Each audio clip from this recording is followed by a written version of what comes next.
Welcome to Flipping Houses for Rookies, the only podcast that shows you how to take back your financial freedom and live the American dream by becoming a real estate investor. Without the banks, without the big wigs, and without the realtor's nonsense. This isn't about selling you coaching or some get-rich-quick scheme. It's about opening your eyes to the possibilities so you can make real chunks of dough, buy your life back, and become a free American. With over 400 episodes aired, we're delivering everything you need to know to find deals, talk to sellers, structure deals, and win big. It's time to take action, change your mindset, and claim what's yours. Real estate is the key to your freedom, and we're here to show you the way. Subscribe now and catch our latest episodes on YouTube at Flipping Houses for Rookies, because your financial freedom starts today. Now, here are your hosts, Bill and Pete.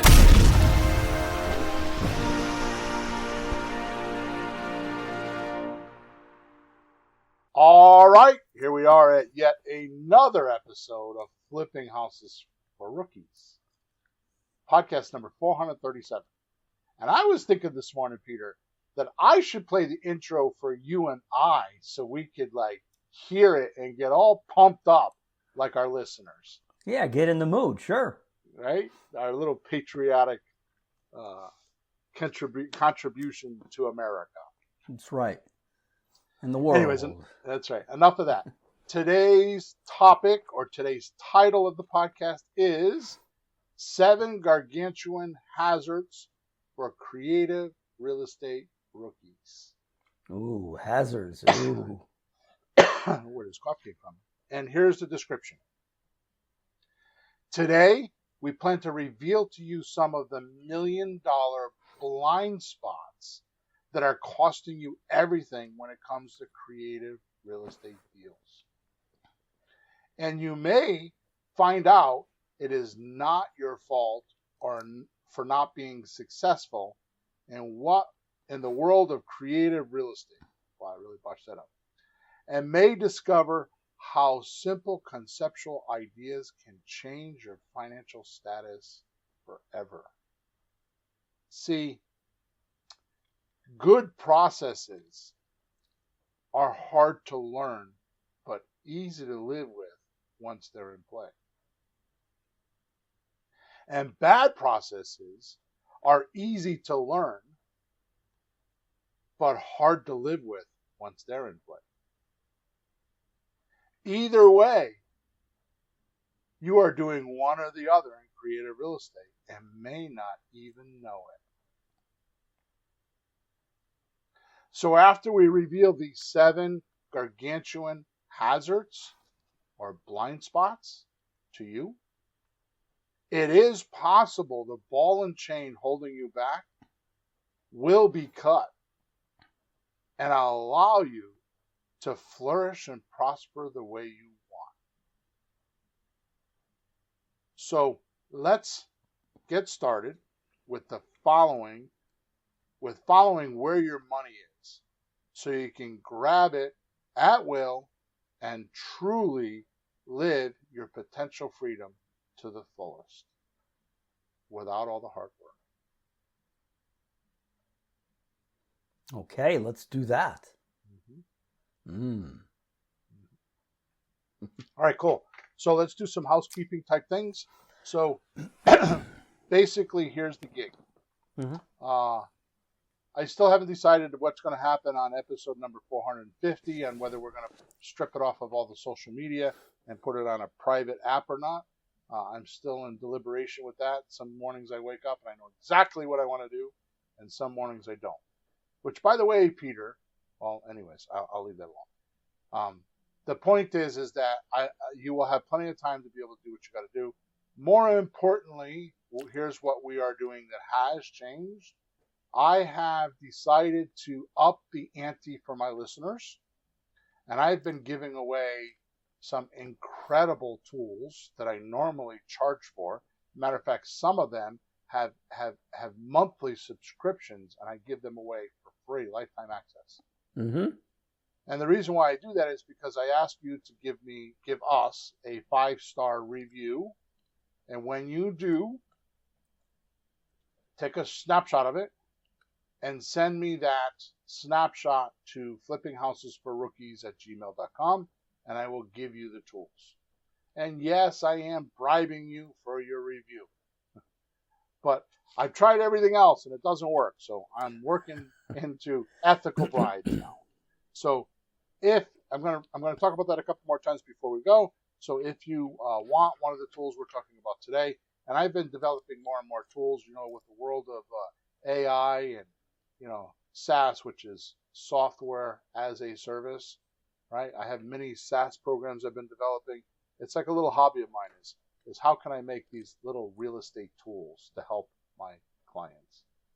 And I love it, right? So anyways, with that said, make sure you subscribe to us. Make sure you leave us a 5-star review, and make sure you take a snapshot of it and send it to me, and I will send you some gracious tools or gifts that you can use in your creative real estate business. Even if you're not doing creative real estate, you might want to see them just to play with them. Make sense? Absolutely. And they're not little gifts. These are awesome. Yeah. They're gargantuan. They're crazy things. Some of them are, yes. Yeah, so just make sure when you leave the email or send the email to me, you tell me which gift you're talking about, because we've been doing this on several podcasts. So, all right, good on that. We get that out of the way, and here we go. So, Okay. Pete. Yes. This podcast was generated because of a word you used in one of our recent conversations. What did I do now? Yeah. What? The word is Avengers. Oh, yeah, I did say that. Okay. So I checked it out to find out in 1995, Nick Fury created the Avenger Initiative in the world of comics by envisioning it as a group of superheroes working to respond to planetary threats. Which is why I now know you were using that word when we were talking about it. Okay. Don't you go to the movies, dude? Yeah, I go to the movies, but I don't know this stuff behind the scenes. I mean, I've seen the Avengers, but I don't think of them like, I'm 61 years old. Give me a break. Hey, look who you're talking to here. You're 47, right? Oh, yeah, that's what it is. Oh, we got the number. We have dyslexia on numbers. Well, I got 2 boys, and they're all into that stuff, so I get an earful. I sometimes get the whole movie in my ear. My son-in-laws are like that. Yep. So this struck a chord with me really hard. Because here's why. I read a book called Writing for Comics and Graphic Novels, written by Peter David, forwarded by George Perez. These are 2, I don't know if you know this or not, I didn't until I read the book. These guys are like prolific comic strip. They make characters, and there were actually I got this advice from Ben Settle because I was reading a book that I paid. It's called let me see if I can see it here. I can't see it. It's anyways, it was all about writing his publishing company, because he publishes books and newsletters and all that kind of stuff. And he spent a lot of time talking about world building. Yeah, I've heard of that one. Right? So Peter David and George Perez are world builders, right? All right. So this book that I read, right, on writing for comics, completely, utterly, absolutely twisted my viewpoint of life on its head. Completely flipped it upside down. Seriously, that's so weird. Yeah, it was comics. It was something that I read. Ben Settle talked about it in passing, like, "Oh, this is a really good book for that," and that was it. I mean, he didn't. There was no. And lately I tried to read those books. I don't just go on Amazon and buy any old books. I told you I'm on a book diet right now, right? So, and I got to tell you something. I've been going through my bookshelf, and I found some books that I forgot I even had, and I've been going through them. Psycho-Cybernetics is one of them, but there's a few others. Like Brian Tracy has a book on habits, and there's another one on something about $1 billion, somebody making $1 billion, how they do it on the internet. It's like just some crazy shit that I bought. I have no idea where I got these recommendations, but I usually get them from other books. Anyways, I read this book and it completely twisted my viewpoint on its head, and I now have live a completely different life since reading this book. Completely different life. Seriously. I mean, it was like I walked from the dark to the sunshine, and I can't go back to the dark. I mean, it's incredible. And I'm going to tell you the reason why. There's two reasons. Mm-hmm. Two reasons why what happened to me. Okay? Yeah. And then I'll get to our podcast today. But this is very apropos, very, very apropos to what we're going to talk about today. Number one, when you look at the world not as it is, but as how it could be, things start to look very different. Right? Mm-hmm. And more importantly, it kicks your imagination in, and it allows you to choreograph the future you, or your outcomes and results in life. Mm-hmm. Right? So my latest little line is, you should, let me think there. You should be thinking about what you want, not thinking about what you don't want. Oh yeah. Because if you don't want debt, you're going to get more of it. But if you want riches, then you'll get more of that. Right? Yeah, you should focus on what you want, or whatever you focus on, you're going to get, right? Right. Yeah, you should focus on what you want, not what you don't want. Because you'll be focusing on it. Don't focus on it. Right. Yeah. Now, I'm not talking about, like weighing things left and right. So before I move on to the next one, I want to tell you about something that I don't think I've ever told you. Yeah. And it's recently in my mind. I kind of call it the roulette thinking. Like gambling, the roulette wheel. Yeah. Because when I first read this a while ago, this is how it was presented to me, right? Mm-hmm. It was in Maxwell Maltz's book. I read it 10 years ago. Yeah. He tells the story of how he's got this doctor that likes to play roulette. Right? Yeah. The sum of the story, I won't tell the whole story because we don't have time today, but the sum of the story is this. It's when do you worry and when do you think about and when do you deliberate your decisions. So he says most people make a decision and then worry and deliberate and get anxiety after they've made the decision.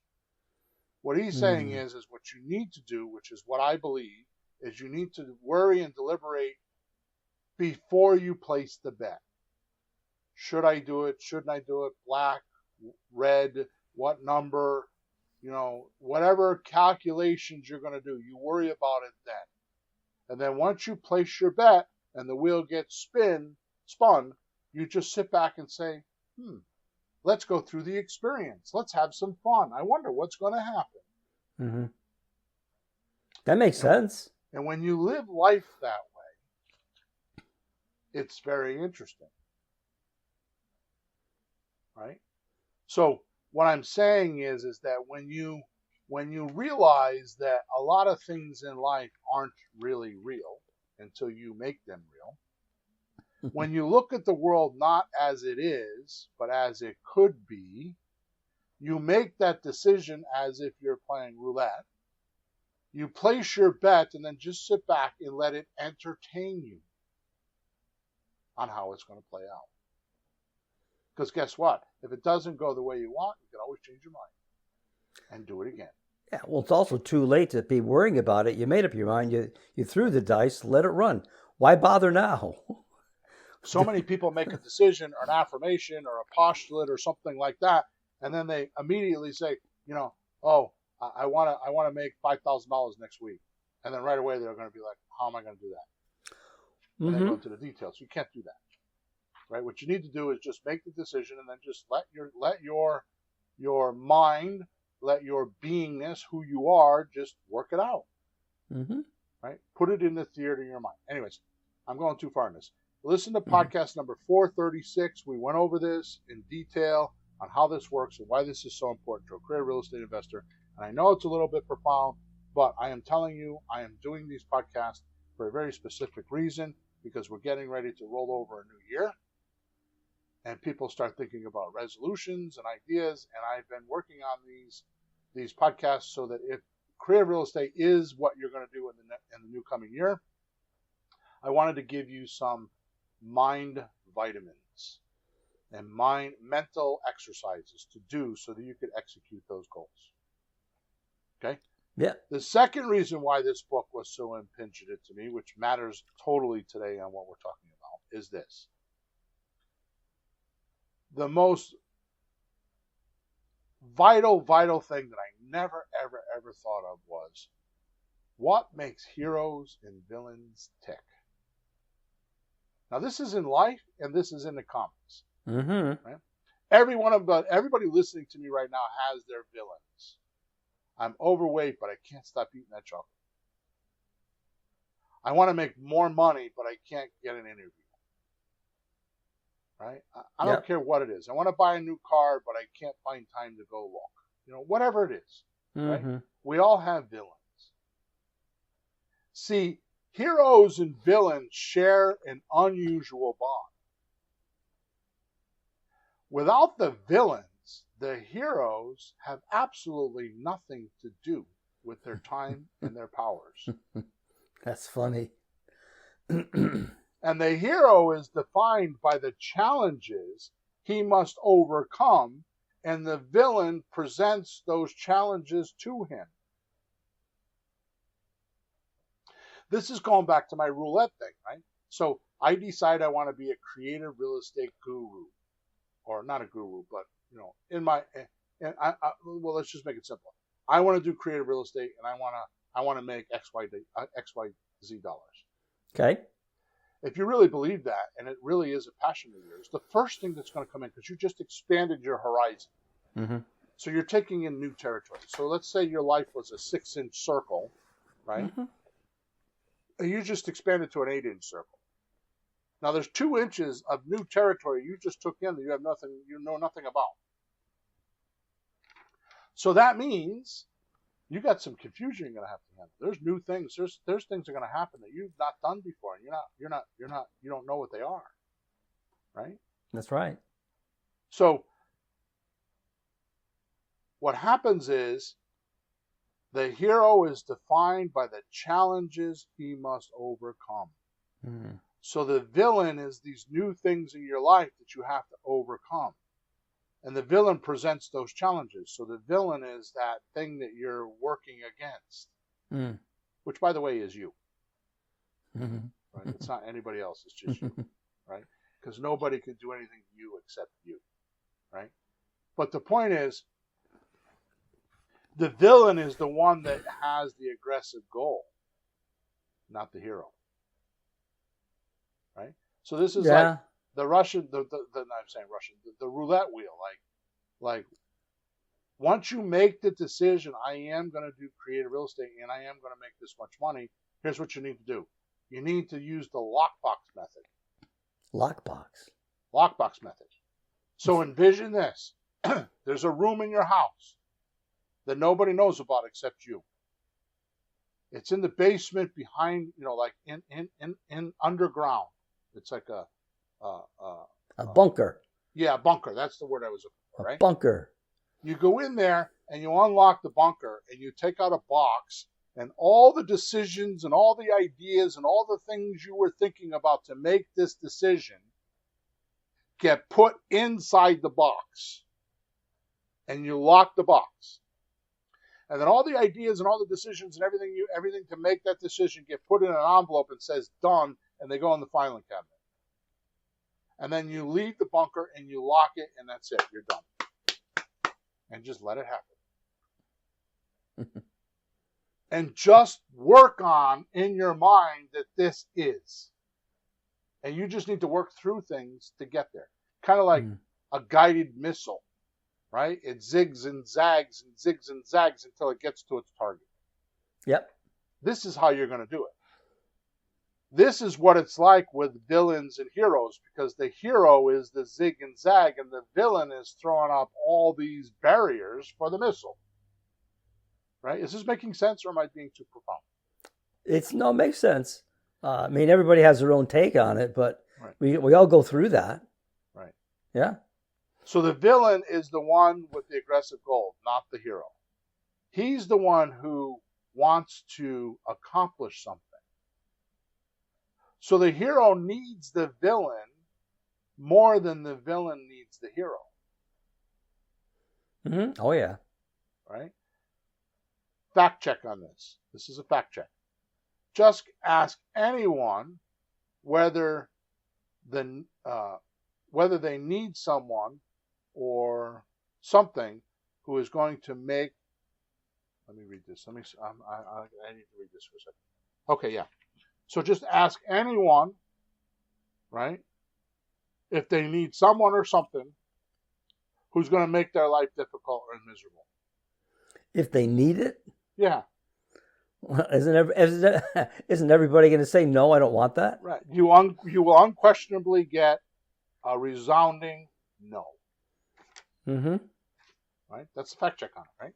Mm-hmm. No person would say that they measure the success of the day by how soundly they overcome or manage a relentless or unstoppable opponent or barrier. Mm.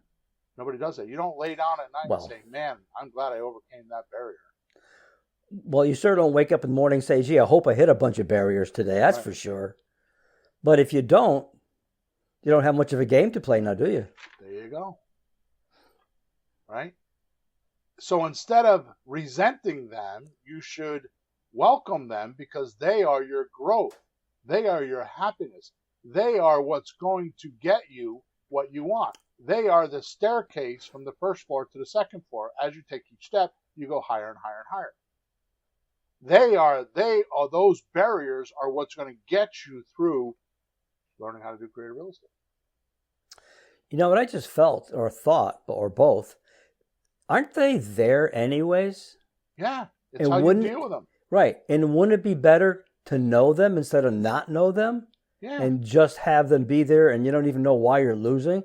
Isn't it better to know keep your friends closer, keep your enemies even closer? Yeah. Like you're better off to you're better off to know what they are. You're better off to look at them and say, I know they're there. These are all my chances. This is what I could lose. All that stuff. Okay, I make my bet. Now just stand back. Just stand back and watch the wheel play the game. Yeah, because every game has two sides, doesn't it? Yep. Imagine going to a football game and there's only one side. So many of us have these villains in our daily life, as we're talking about, to battle. So let's go over the dangerous hazards or blind spots I have just named the villains in creative real estate that we need to outline or outwit and outmaneuver when using creative real estate strategies to become a hero with absolute freedom and superpowers. Okay. Okay. So I hope I didn't go too profound, but I feel like I set up the idea of this whole villain and heroes type concept, because these are villains that you have that you may not even know. Mm. And it's like when you don't know that you have these villains, Peter, this is much like boxing a shadow. Mm. You just get tired and the shadow's still there. Oh, hell yeah. Well, what I'm getting out of what you're saying is to be more willing to tackle the villains. You know, don't like, oh my God, I wish it didn't happen, you know? Mm-hmm. It's an opportunity. Mm-hmm. It really is an opportunity. So don't be afraid to do it, because you might just get past it and succeed. Mm-hmm. But only if you see it. Only if you can deal with it. More importantly, if you succeed, you'll be a much better person because of it. I'm so glad that happened, because now for the rest of my career, that will never happen to me again. Yeah. Lessons learned. I was going to say something, but I'm going to wait until I do number one. So Okay. here's number one out of the 7. Mm-hmm. This villain is when you think or convince, even believe you don't know enough and will never call the seller. Villain number 1. This villain is when you think or convince, even believe you don't know enough and will never call the seller. Mm-hmm.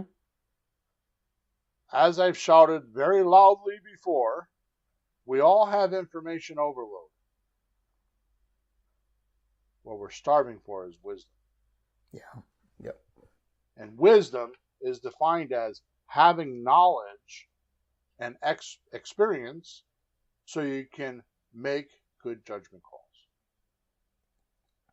So going back to what you were saying before, if you don't call and feel like a fool in front of your seller with someone that you have no idea who they are, you've never met them, you're not face to face, you have no idea what they look like, what they smell like, you don't have any idea what they feel like, you have no idea how big, tall, fat, ugly, you don't even know what color their skin is. And you're worried about them thinking you're an asshole or you're a dummy or you're a scam. You're worried about this person you don't even know. And you'll never talk to again unless you do a deal anyways. Uh-huh. So what do you care? Right? So the only way you are going to get wisdom is with experience. All the information you're trying to gather by watching YouTube videos or by watching, which if you knew how YouTube ran, you would probably not watch as many YouTube videos as you are. Really? Well, I tried to do YouTube with a couple professionals, and one thing that one of my coaches noticed is you ever notice that when you put up a YouTube video, the ones that are ranking are all 2, 3, 4 years old? Really? They're not a week or two old. They say that they upload 10 bazillion YouTubes a day. How come you don't see one that was uploaded yesterday? Now, there are occasionally some you'll see that are 2 weeks old, or some of the influencers. But most of the YouTubes are 2 years old. So if I'm trying to learn how to use QuickBooks, and I'm following a video that's 2.5 years old, well, QuickBooks updates every year. Yeah. So that's all I'm going to say about YouTube. I mean, I use it. We're on YouTube right now. But you can't find us unless you go to live. We're just not in the YouTube bucket, because when we do a live stream, it puts it in a separate portal of YouTube that you got to go look for. It doesn't just show up in YouTube. Oh. It's a funny platform. Wow. Right? So, I don't know why I'm going to rant about YouTube, but I lost my train of thought. Sorry about that. The point is that you need experience. That's what it was. Information is everywhere. You go on Facebook, TikTok. My 33-year-old daughter tells me that she gets her news off of TikTok. Now, yeah, more and more young people. Yeah, a lot more people. Crazy. Well, they don't have Walter Cronkite to go to now, do they? Yeah, I guess not. And a lot of people might not know what I just said. So the strange thing about a villain is the only way to get this wisdom is to call sellers and get the experience and correct knowledge from the seller themselves. The way out is the way through when learning to deal with sellers, knocking you off script, and giving you objections that you may not have, may not know. Which, by the way, is my first tool today. I have a brand new tool that I created called objection handlings. I made videos for every deal structure. There are 5 objections for all of my deal structures that you commonly hear when you're on the phone. 5 total or 5 each? Each strategy has 5 objections. Wow. So there's what, 30? I don't think I did fix and flip. I might have done that, but it's supposed to create real estate. So there's probably about 30 or 40 videos. Mm-hmm. Now, I can't give those to you because we're putting those into an app that will go on Chrome so you can look at them. But I wrote a book on these objections. And I used the book to make the videos. Yeah, it makes sense.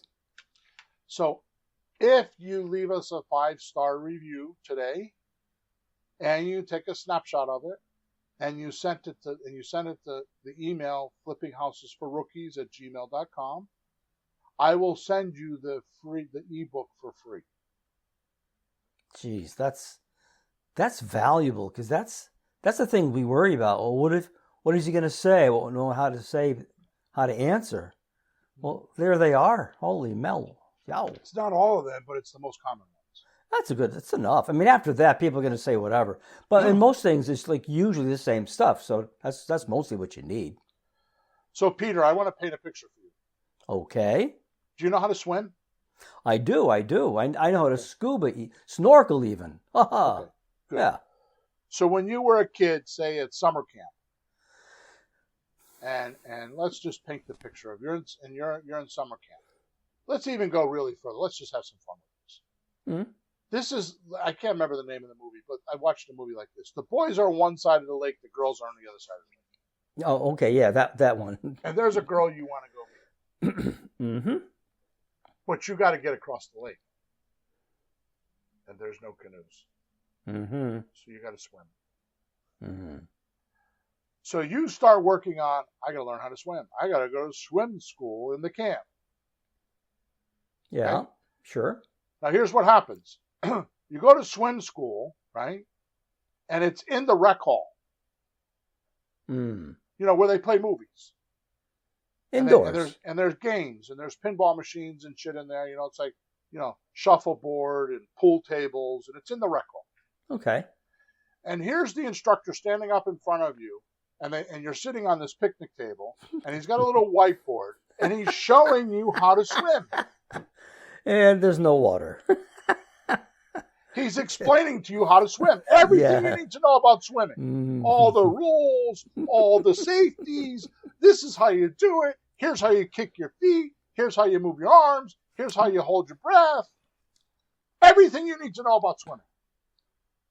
I have a question for you. Yes.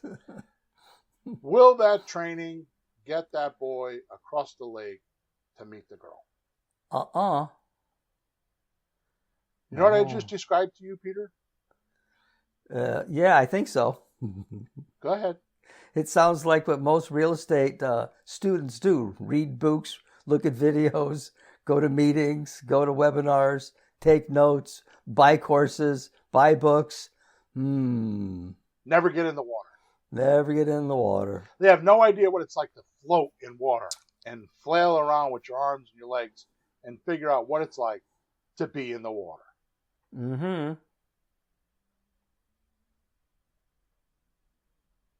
Now, let's do it the other way.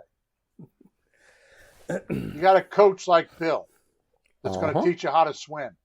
You want to meet that girl? I'll coach you. If you just give me a cigar, I'll teach you in 5 minutes how to swim. Yeah, you're the grandfather that just throws the kid in the pool. Come with me. There you go. And you walk out on the dock, and you say, "See that? See what? That's water." Oh, really? And when he leans over, you push him in. Yeah, you're that guy. Kick your feet. Tread water, quick. That first time he gets pushed in the water, is he going to know how to swim? Oh no, but he's going to learn how to survive. Okay. So if perchance he was in the water and he went to the rec hall now and the teacher was telling him, would he have a different perspective on what the teacher said? You'd have a much better idea because you have some personal reality on it. You can't read about these things. It's like when we went to get the boating license. I'm inside a room at Cabela's or some damn place, and I get the certificate, and I said, but where's the boat? I still don't know how to drive the damn boat. Like, right. What do I do now? Same deal. Right. Thanks a lot. We were talking about this the other night at the cigar shop about getting gun permits, the same thing. Yeah, Getting a gun permit and yeah. never going to the firing range. The people carry guns and never been to the firing range. Yeah, Anyways, yeah. here's my point. Information overload is what most people have. What they need is wisdom. What they're starving for is wisdom. That wisdom is right under your nose. Pick up the goddarn effing phone and dial it. Even if you just say, hey, Peter, my name is Bill Hawthorne. I'm a real estate investor. I got a question for you. Sure. What would have to happen for me to buy your house today?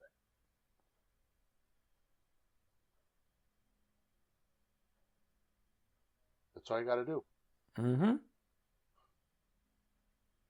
I'm not sure what they're saying here, but Permit. I'm not sure what that means. Just pick up the phone, because it's going to be like me pushing you in the water the first time and you're flailing around just trying to stay above water so you could breathe. You're not swimming, but you're in the water. Do you see how this is a villain? Oh, hell Do yeah. you see how it's so neatly packed away and keeping you from getting that wisdom? Oh, yeah, but think of all the good excuses that go with it. Well, I don't want to do it wrong and lose a deal.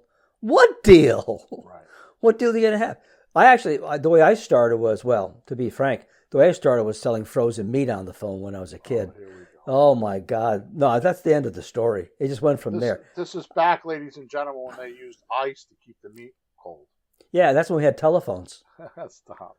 No, seriously. But at least I got used to the phone a little bit. It was terrible. It was the worst job in the world. But you have to do something. You got to start somewhere. But the real advice is just do it for practice. Don't do it to buy a house. Just do it to practice. Yep. The idea is waste a few. Just let them go. Call a few people you don't want to buy a house from, that you don't care. Leave us a 5-star review. Take a picture of it. Email it to flippinghousesforrookies@gmail.com, and I will send you the ebook on objections. Number 2 villain. Thinking you know where the money is in the deal or where it comes from. The number 1 villain or beast, like Beauty and the Beast, that everybody's afraid of in real estate is this. Newbies think they need money to get deals and need credit and debt to acquire this dough for the deal. Now, Peter, think about this. This is so profound. Ready? Mm-hmm. Real estate equals debt.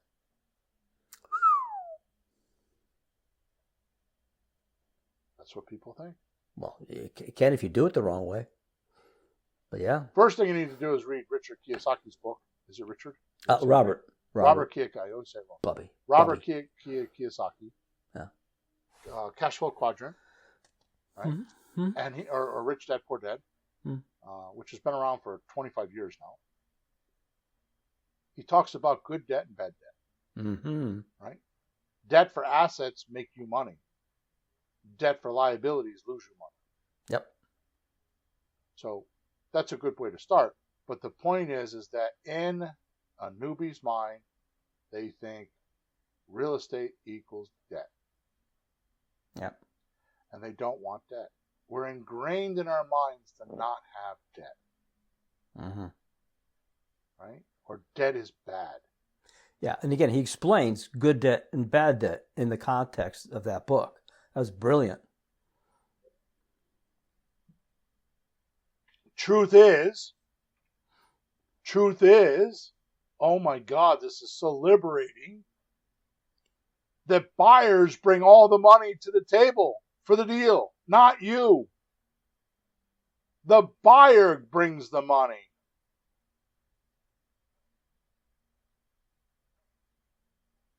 For you and your profit and for the seller and everything else in the deal. Here's another fact check on what I'm telling you, just so you don't think it's just a billism. Mm-hmm. Realtors don't need money to make their 5% profit. Mm-hmm. Why should you need it? Realtors don't need money. They don't go get loans and go in debt or any of that. They don't pay electric bills and do renovations, do they? Nope.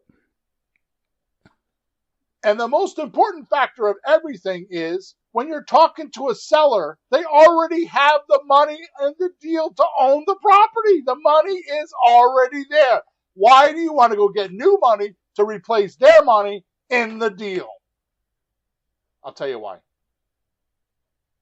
Because you don't know how to offer the seller so much benefit that they turn their property that is now a liability into an asset and they start making money with it because they don't know how to do that. And a liability with no liability. I'm sorry, an asset with no liability. And I can't tell you enough about this, Peter, because I just had a very gruesome thing happen to me yesterday. What's that?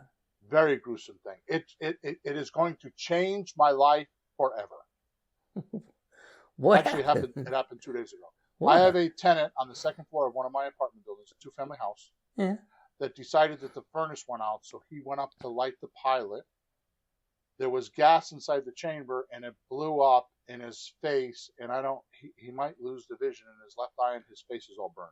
He had to go to the hospital. Oh, no. Mm-hmm. Wow. I lay awake at night and think to myself that young boy's stupidity may take my life away from me. Because he's going to sue. Mm-hmm. You know there's doctor bills. I feel bad for him. Yeah. But that one incident, that one phone call could change my entire life.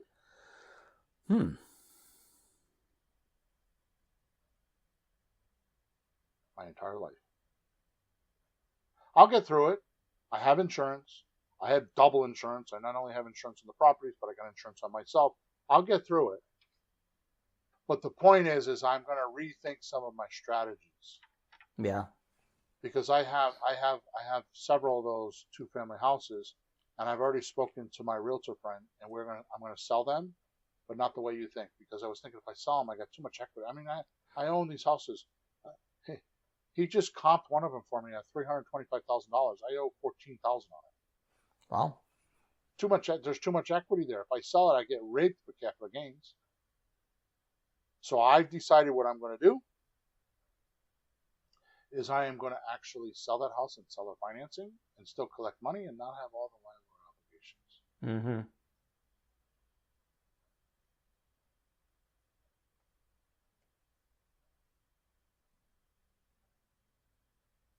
So Black Funny User says, how much do you do annually with the different real estate strategies, and which one is your most recommended to make business out of? Well, I'm not going to tell you how much money I make because it changes every month, but it's a lot. And my favorite strategy is subject to. So on average, I average about $800 or $900 a property. So it just depends on how many properties you have, and I've got several of them. So. Mm-hmm. My favorite strategy is the one that the seller will agree to. Yeah. Because really, it's not up to us. I just want to point it out. It's not up to us to choose it. It's like which one will work for the seller. That's the one he'll do. The one we want, if he doesn't do, you got no deal. Right. So you have to see what the seller needs, and you go with that. So the villain is just what Peter said.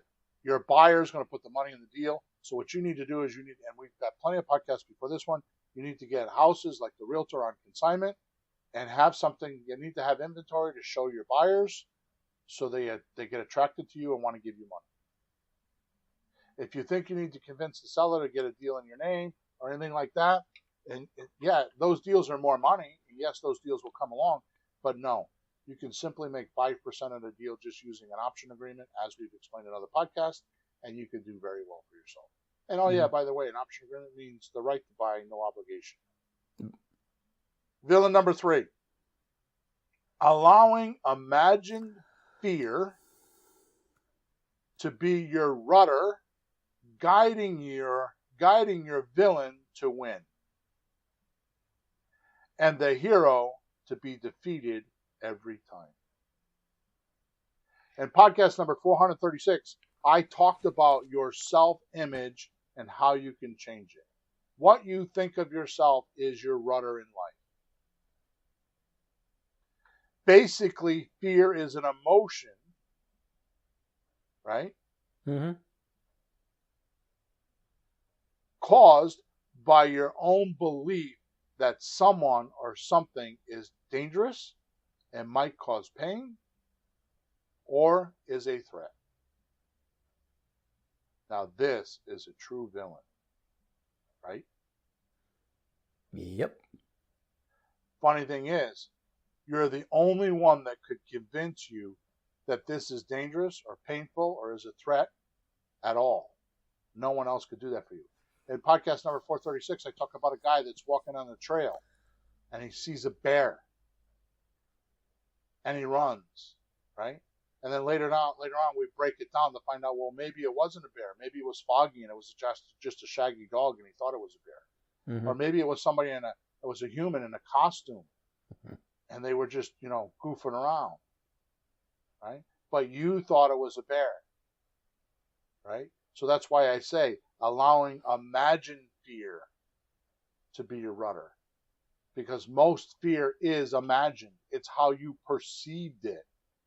It's what you analyzed it as, right? Fact check. Ready? Mm-hmm. Mm-hmm. You're standing on a corner. New York City. Times Square. People are everywhere. Crash! 2 cars. Crash. Mm-hmm.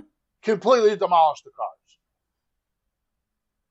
The policeman gets 10 people to give a testimonial of what happened. Are they the same testimonial? Hardly ever, no. There you go. It's what you think you saw. Mm-hmm. What you think you absorbed. What you think you heard. And what you think you felt. Not what really happened. Yep. Tell my kids all the time, there's three sides to every story. Mm-hmm. Yours, mine, and then the truth. Yep. Villain number 4. How am I doing so far? Good. Yeah? Okay. Mm-hmm. Villain number 4 is not sorting out a pecking order or importances of your activity outcomes. It's necessity versus neediness. This is a game you're playing with yourself. Necessity versus neediness. What do you tell yourself? As Jim Camp says in his book, No, right? Jim Camp is an amazing writer. He's dead now, but he's got an amazing book on sales called No. You need to root or place your mission and purpose in the world of the other side. And the first 4 to 5 minutes of our phone conversation, or the first 4 or 5 questions, which you put, it's what'd you say, 4 minutes, 47 seconds or something like that? You named it, right? Yeah. On the script does this.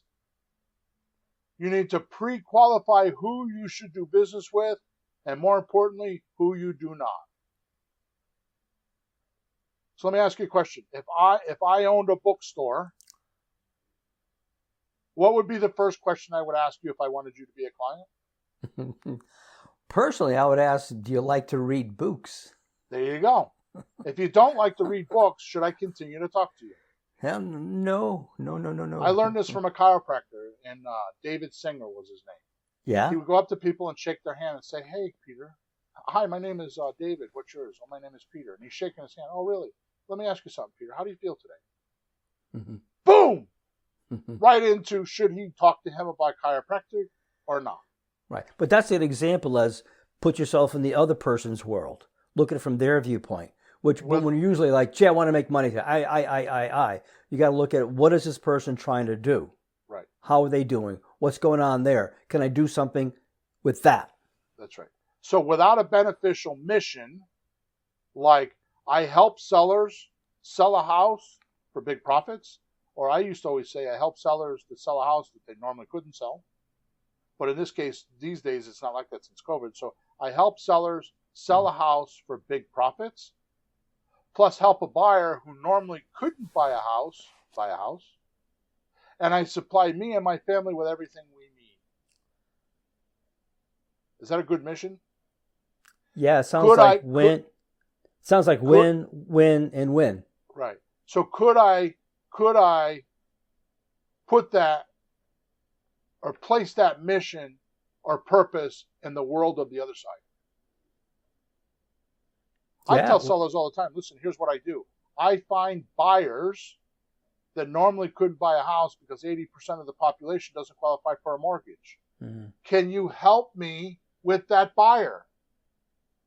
Well, what do you mean? Well, if you're willing to wait 3 years before they got to go get a bank loan, and we can get them qualified for that bank loan, then I can give you up to 33% more money for your house than market value. How's that?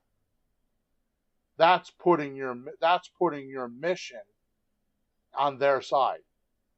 You start off with, I have a buyer, right? Mm-hmm. Another one that we use quite a bit is, listen, we just sold a house and we got a bunch of leftover buyers that are motivated.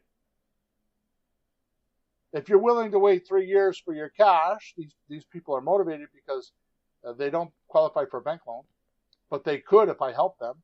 So what if we put them in your house? You don't have any landlord obligations. We put them in your house and they rent it from you until they can get a loan. And because of that, they're willing to pay 33% more than market value. And here's how it works. Right? Yep. That's By it. the way, if you do a 5-star review for us, send it to flippinghousesforrookies@gmail.com. I will give you the script and the calculator that does that. Villain number 5.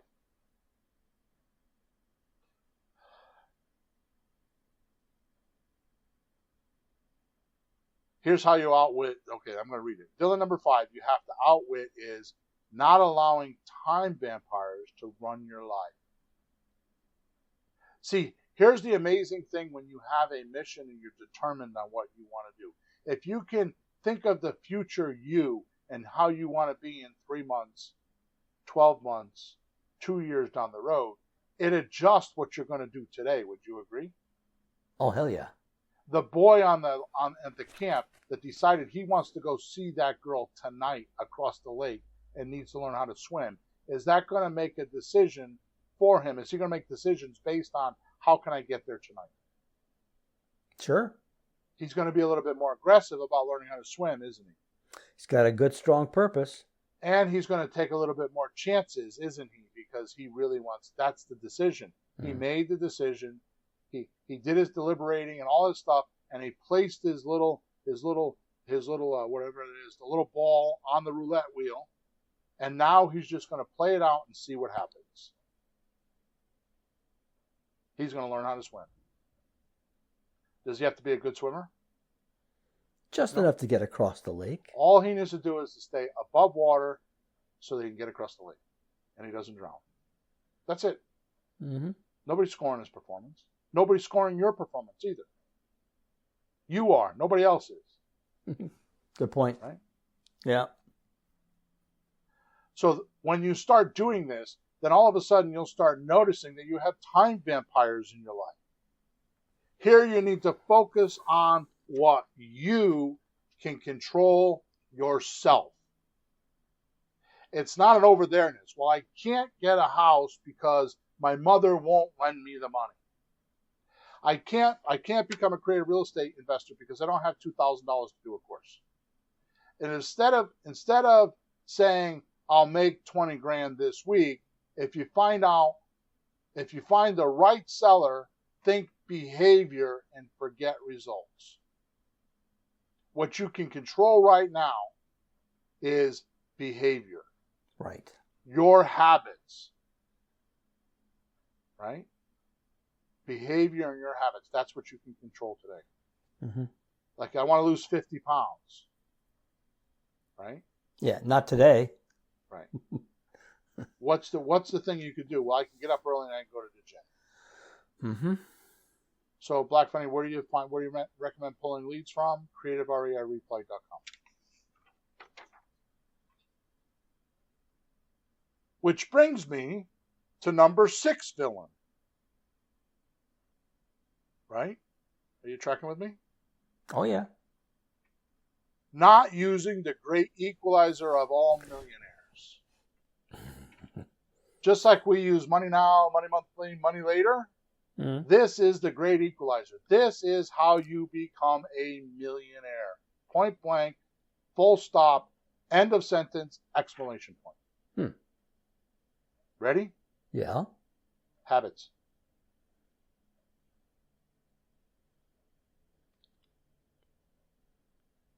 Good habits are hard to learn. This was, as we talked about in the intro. Right. Good habits are hard to learn, but easy to live with.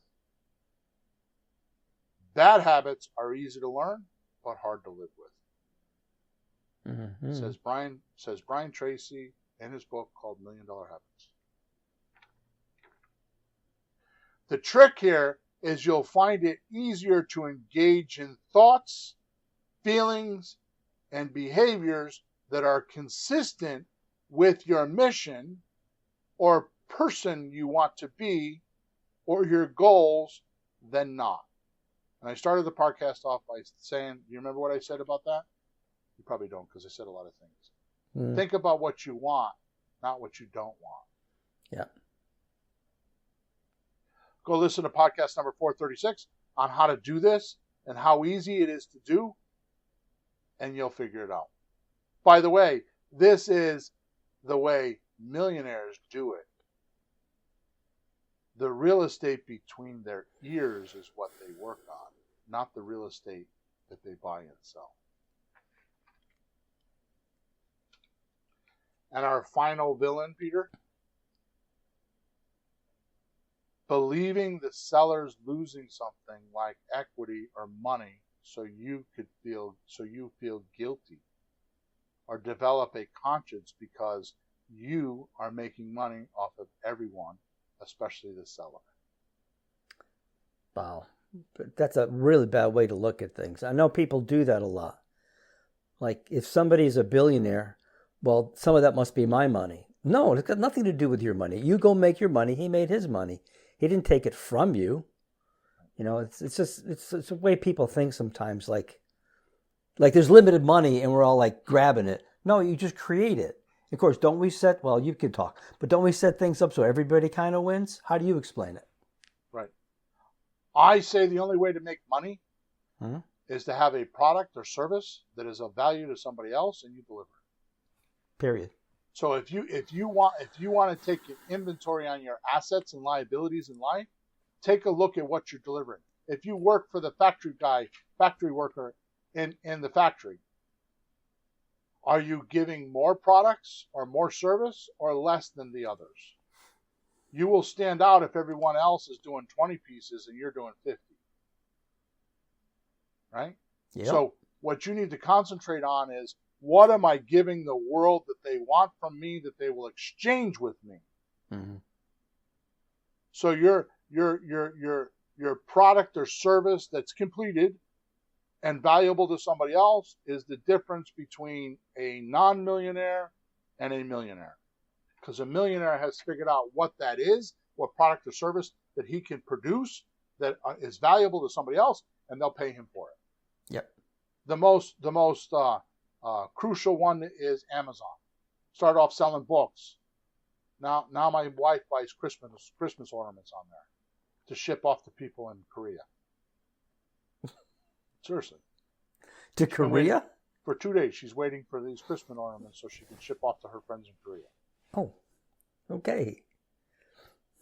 This concept of the seller's losing and I'm winning can be easily overcome with Alex Hormozy's book called The $100 Million Offer. It's the $100 M offer.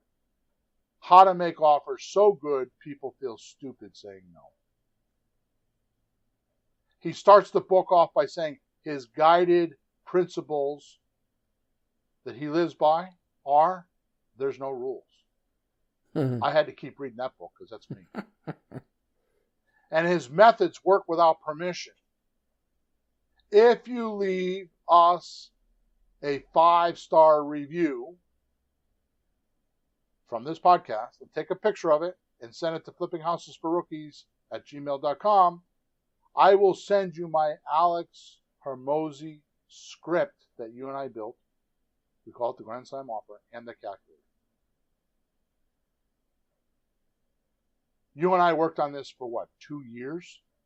Started 2 years ago, off and on. It's funny because when we were finished, we didn't quite know where to go with it. Then it came around again, like, oh, now we know how to use it. You know, I got a Grand Slam offer the other day at the vitamin store. Yep. They asked me for a $5 donation, and they gave me a $10 discount coupon on my next order. Yep. And I said, of course, I'll be back. I asked him, does everybody do this? He says, not everybody. Yep. So but I told the guy, that's a Grand Slam offer. That's exactly right. Yeah, how do you refuse that? You give me 5, I'll give you 10. Like, what's the catch? I don't care. Exactly right. They get a tax deduction. I don't care what they get. I get $5 extra. I go back every day. No, I'm kidding.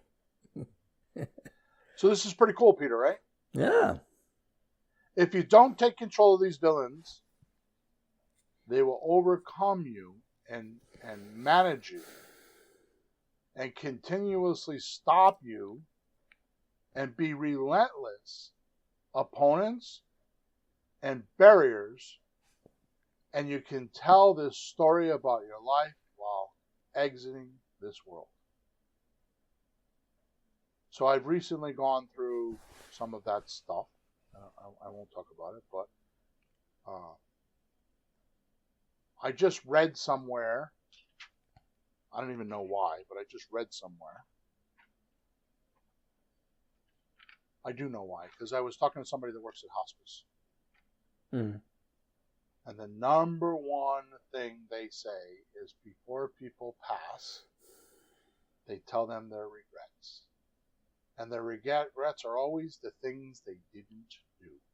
Yep.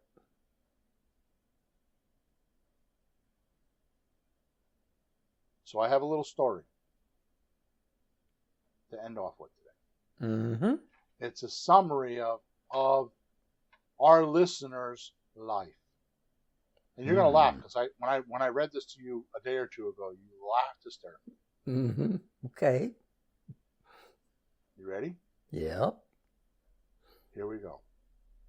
Whose job is it? Now, I'm reading this from the perspective of Grant Cardone saying that you have the responsibility to make your family rich. Okay. You have the responsibility. If you're listening to me right now, you're responsible of kicking it off, of making everybody in your family flourish and prosper. Mm-hmm. It's your job. Make sense? Oh, yeah. So whose job is it? This is a story about 4 people named everybody, somebody, anybody, and nobody. Mm-hmm. There was an important job to be done, and everybody was asked to do it. Everybody was sure somebody would do it. Anybody could have done it, but nobody did it. Somebody got angry about that because it was everybody's job. Everybody thought anybody could do it, but nobody realized that everybody wouldn't do it. And ended up that everybody blamed somebody when nobody did what anybody could have done.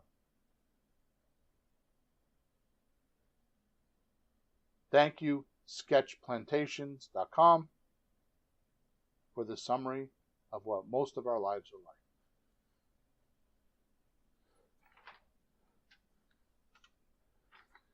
If you're listening to this podcast, more than likely you are responsible to be the hero in your life. And I hope someday when you get ready to leave us, exit this world, because we will all do that, I'm not being morbid, but you will tell your stories of overcoming your villains.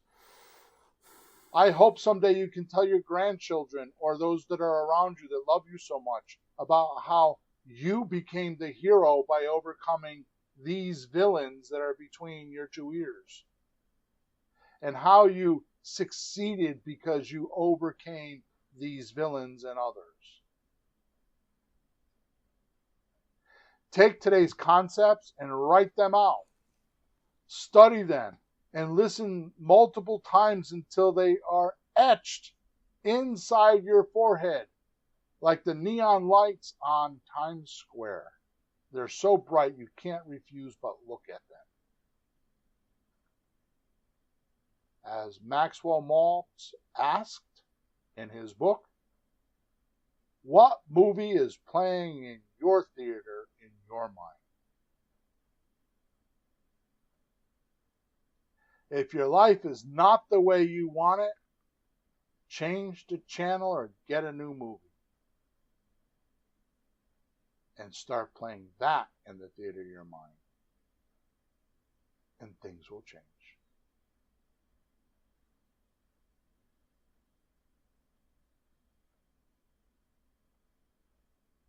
End of podcast. I hope you guys enjoyed what we had to talk about today. I went a little profound on you, especially towards the end. But it's what you got to do. And like I said, we're rolling on to a new year. And these are the things I want you to think about when you're working on your future you. The new you. Who are you going to be? And what are you going to do in your life?